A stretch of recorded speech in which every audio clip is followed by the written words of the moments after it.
Hi കൂട്ടുകാരെ, ഇന്ന് നമ്മൾ പഠിക്കാൻ പോകുന്നത് 7ാം ക്ലാസ്സിലെ സയൻസിൻ്റെ 3ാമത്തെ ചാപ്റ്ററായ ആസിഡുകളും ആൽക്കലികളും.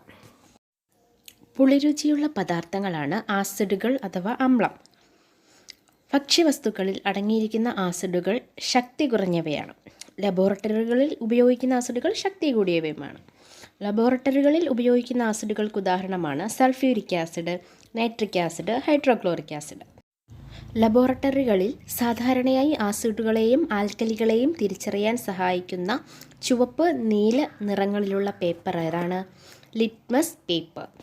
നീല ലിറ്റ്മസിനെ ചുവപ്പ് നിറമാക്കുന്നത് ആസിഡ്, ചുവന്ന ലിറ്റ്മസിനെ നീല നിറമാക്കുന്നത് ആൽക്കലി. കാരരുചിയും വഴുവഴുപ്പുള്ളതുമായ പദാർത്ഥങ്ങളാണ് ആൽക്കലി. ഭക്ഷ്യവസ്തുക്കളിലെ ആസിഡുകൾ. ഭക്ഷ്യവസ്തു ആസിഡും. മോരിലടങ്ങിയിരിക്കുന്നത് ലാക്റ്റിക് ആസിഡ്, വിനാഗിരിയിൽ അടങ്ങിയിരിക്കുന്നത് അസറ്റിക് ആസിഡ്, പുളിയിൽ ടാർട്ടാറിക് ആസിഡ്, നാരങ്ങ സിട്രിക് ആസിഡ്, ആപ്പിളിൽ മാലിക് ആസിഡുമാണ്. നേർപ്പിച്ച ഹൈഡ്രോക്ലോറിക് ആസിഡ് സിങ്കുമായി പ്രവർത്തിക്കുമ്പോൾ ഉണ്ടാകുന്ന വാതകമാണ് ഹൈഡ്രജൻ. കത്തുന്ന വാതകവും ഹൈഡ്രജനാണ്. Henry Cavendish. ലോഹങ്ങൾ ആസിഡുമായി പ്രവർത്തിച്ച് ഒരു വാതകം ഉണ്ടാകുന്നുവെന്ന് ആദ്യമായി കണ്ടുപിടിച്ച ബ്രിട്ടീഷ് ശാസ്ത്രജ്ഞനാണ് ഹെൻറി കാവൻഡിഷ്. ഹൈഡ്രജൻ വാതകം കണ്ടുപിടിച്ചതും ഹെൻറി കാവൻഡിഷാണ്. ഹൈഡ്രജൻ എന്ന പേര് നൽകിയത് ലാവോസിയറാണ്. ഹൈഡ്രജൻ എന്ന വാക്കിൻ്റെ അർത്ഥം ജലം ഉൽപ്പാദിപ്പിക്കുന്നത് എന്നാണ്.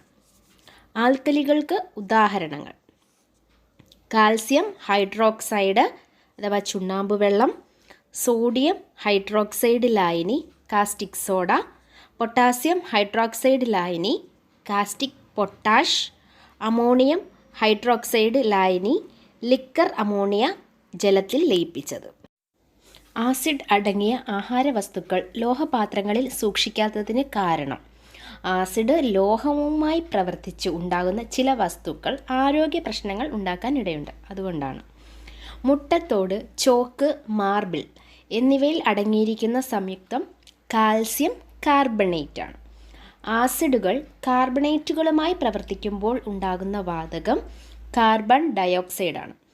തീ കെടുത്തുന്ന വാതകവും കാർബൺ ഡയോക്സൈഡാണ്. അഗ്നിശമനിയുടെ പ്രവർത്തന തത്വം എന്താണ്? അസറ്റിക് ആസിഡ് സോഡിയം ബൈകാർബണേറ്റുമായി പ്രവർത്തിച്ച് കാർബൺ ഡയോക്സൈഡ് വാതകം ഉണ്ടാകുന്നു. ഇത് തീയണയ്ക്കാൻ സഹായിക്കുന്നു. ഉറുമ്പ് കടിക്കുമ്പോൾ ഉണ്ടാകുന്ന ആസിഡ് ഫോർമിക് ആസിഡാണ്. ഉറുമ്പ് കടിക്കുമ്പോഴുള്ള വേദനയ്ക്ക് കാരണവും ഫോർമിക് ആസിഡാണ്. നിറം മാറ്റത്തിലൂടെ ആസിഡുകളെയും ആൽക്കലികളെയും തിരിച്ചറിയാൻ സഹായിക്കുന്ന പദാർത്ഥമാണ് സൂചകങ്ങൾ അഥവാ ഇൻഡിക്കേറ്റേഴ്സ്. സൂചകങ്ങളായി ഉപയോഗിക്കുന്ന സസ്യഭാഗങ്ങൾ ഏതൊക്കെയാണ്? മഞ്ഞൾ, ചെമ്പരത്തിപ്പൂവ്, ബീട്രൂട്ട്. ലബോറട്ടറികളിൽ ഉപയോഗിക്കുന്ന സൂചകം ലിറ്റ്മസ് പേപ്പറാണ് നമ്മൾ പറഞ്ഞു. ആസിഡിനെയും ആൽക്കലിയെയും തിരിച്ചറിയാനുള്ള സൂചകങ്ങളായി ലബോറട്ടറികളിൽ ഉപയോഗിക്കുന്നത് ഫിനോഫ്തലിനും മീഥൈൽ ഓറഞ്ചുമാണ്. ആസിഡിനെ തിരിച്ചറിയാനുള്ള സൂചകങ്ങളായി ഉപയോഗിക്കുന്നത് നീല litmus paper, phenolphthalein, methyl orange, മഞ്ഞൾ എന്നിവയാണ്. ആൽക്കലിയെ തിരിച്ചറിയാനുള്ള സൂചകങ്ങളായി ഉപയോഗിക്കുന്നത് ചുവന്ന ലിറ്റ്മസ് പേപ്പറും ഫിനോഫ്തലിനും മീഥൈൽ ഓറഞ്ച്, മഞ്ഞളും. ചെമ്പരത്തി പേപ്പർ ആസിഡിൽ ചുവപ്പ് നിറവും ആൽക്കലിയിൽ നീല നിറവും നൽകുന്നു. മഞ്ഞൾ ആസിഡിൽ മഞ്ഞ നിറവും ആൽക്കലിയിൽ ചുവപ്പ് നിറവും നൽകുന്നു. ഫിനോഫ്തലിന് ആസിഡിലെ നിറമില്ല. ഫിനോഫ്തലിന് ആൽക്കലിയിലെ നിറം പിങ്കാണ്. മീഥൈൽ ഓറഞ്ചിന് ആസിഡിലെ നിറം ഇളം പിങ്ക്. മീഥൈൽ ഓറഞ്ചിന് ആൽക്കലിയിലെ നിറം ഇളം മഞ്ഞ. പല സൂചകങ്ങളുടെയും ഒരു മിശ്രിതമാണ് സാർവിക സൂചകം, അതായത് യൂണിവേഴ്സൽ ഇൻഡിക്കേറ്റർ. ആസിഡിൻ്റെയും ആൽക്കലിയുടെയും തീവ്രത അനുസരിച്ച് പല നിറങ്ങൾ സാർവിക സൂചകം ഉപയോഗിക്കുമ്പോൾ ലഭിക്കും. ആസിഡും ആൽക്കലിയും നിശ്ചിത അളവിൽ കൂടിച്ചേരുമ്പോൾ ആസിഡിൻ്റെയും ആൽക്കലിയുടെയും ഗുണങ്ങൾ നഷ്ടപ്പെടുകയും ലവണവും ജലവും ഉണ്ടാകുകയും ചെയ്യുന്ന പ്രവർത്തനമാണ് നിർവീരീകരണം അഥവാ neutralisation. Acid plus alkali gives ലവണം പ്ലസ് ജലം. ഹൈഡ്രോക്ലോറിക് ആസിഡും സോഡിയം ഹൈഡ്രോക്സൈഡും കൂടിച്ചേരുമ്പോൾ ഉണ്ടാകുന്ന ഉൽപ്പന്നമാണ് സോഡിയം ക്ലോറൈഡും ജലവും. കാസ്റ്റിക് സോഡയുടെ രാസനാമം സോഡിയം ഹൈഡ്രോക്സൈഡ്. കേരളത്തിലെ മണ്ണിൻ്റെ പൊതു സ്വഭാവം ആസിഡ് സ്വഭാവമാണ്. ആസിഡിൻ്റെ വീര്യം നഷ്ടപ്പെടുത്താൻ വേണ്ടി മണ്ണിൽ ചേർക്കുന്ന ആൽക്കലി സ്വഭാവമുള്ള പദാർത്ഥമാണ് കുമ്മായം. ഒരു വസ്തു ആസിഡ് സ്വഭാവമുള്ളതാണോ ആൽക്കലി സ്വഭാവമുള്ളതാണോ എന്ന് പരിശോധിച്ച് അറിയുന്നതിന് ഉപയോഗിക്കുന്ന പേപ്പറാണ് pH പേപ്പർ. നിർവീര്യ വസ്തുവിനെ സൂചിപ്പിക്കുന്ന pH മൂല്യം pH 7 ആണ്. ശുദ്ധജലത്തിൻ്റെ pH മൂല്യം pH 7 ആണ്. ആൽക്കലി സ്വഭാവമുള്ളതിൻ്റെ pH മൂല്യം 7 മുകളിലാണ്. ആസിഡ് സ്വഭാവമുള്ളതിൻ്റെ pH മൂല്യം 7 താഴെയുമാണ്. ഭക്ഷണ പദാർത്ഥങ്ങളുടെ ദഹനത്തെ സഹായിക്കുന്നതിന് വേണ്ടി ആമാശയത്തിൽ ഉൽപ്പാദിപ്പിക്കുന്ന ആസിഡ് ഹൈഡ്രോക്ലോറിക് ആസിഡാണ്. ആമാശയത്തിൽ ആസിഡിൻ്റെ അളവ് കൂടുന്നത് അറിയപ്പെടുന്നത് അസിഡിറ്റി എന്നാണ്.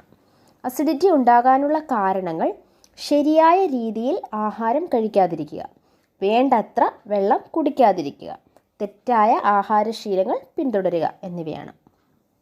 അസിഡിറ്റി പരിഹരിക്കാൻ ആൽക്കലി അടങ്ങിയ ഔഷധങ്ങളാണ് ഉപയോഗിക്കുന്നത്.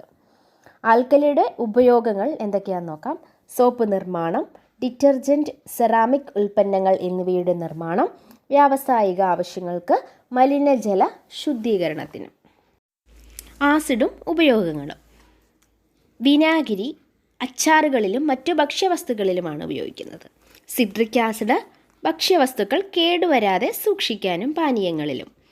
നൈട്രിക് ആസിഡും സൾഫ്യൂരിക് ആസിഡും രാസവളത്തിന്, പെയിൻറ്റിന്, ഡൈ തുടങ്ങിയവയുടെ നിർമ്മാണത്തിനാണ്.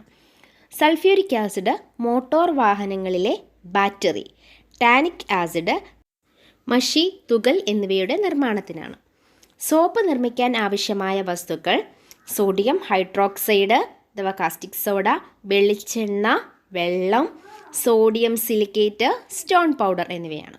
സോപ്പിൻ്റെ ഗാഢതയും അളവും കൂട്ടുന്നതിന് ചേർക്കുന്ന പദാർത്ഥങ്ങൾ ഏതൊക്കെയാണ്? സോഡിയം സിലിക്കേറ്റ്, സ്റ്റോൺ പൗഡർ അഥവാ ടാൽക്കം പൗഡർ എന്നിവയാണ്. താങ്ക്